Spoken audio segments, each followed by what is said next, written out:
Stanley Cup Final 2019 3 Things to Watch for in Bruins-Blues Game 7.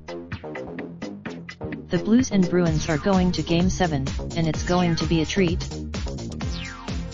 For the first time since 2011, the Stanley Cup Final will require a deciding game to determine this year's champion after a Boston rally kept street. Lewis from closing. The Blues are still in the hunt for the team's first championship in its 51-year history, while the Bruins are seeking their 7th overall and second since 2011.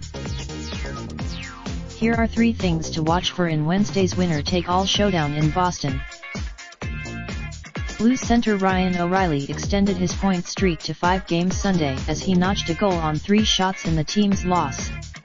With 7 goals, meanwhile, defenseman Alex Pietrangelo has 15 assists and 17 points in the playoffs, which are the most by a street.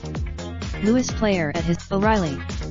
Blues are on the board. On the opposite bench, Bruins defenseman Zdeno Chara is gearing up to play his 14th game, 7 to pass Patrick Roy and Scott Stevens for most in NHL history.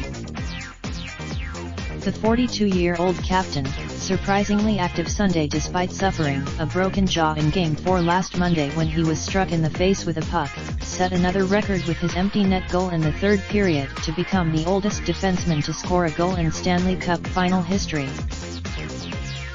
More. In the Stanley Cup Final, history shows it's pretty significant. Home teams are. The Blues have won twice at TD Garden this series, but still need one more victory to seal the deal. The Bruins won. Related slideshow scenes from the Stanley Cup Final are provided by Iman. Raindrop, drop top smoking, no cooking the hot pot. Fucking on your bitch, yeah, that. Looking up, open the park,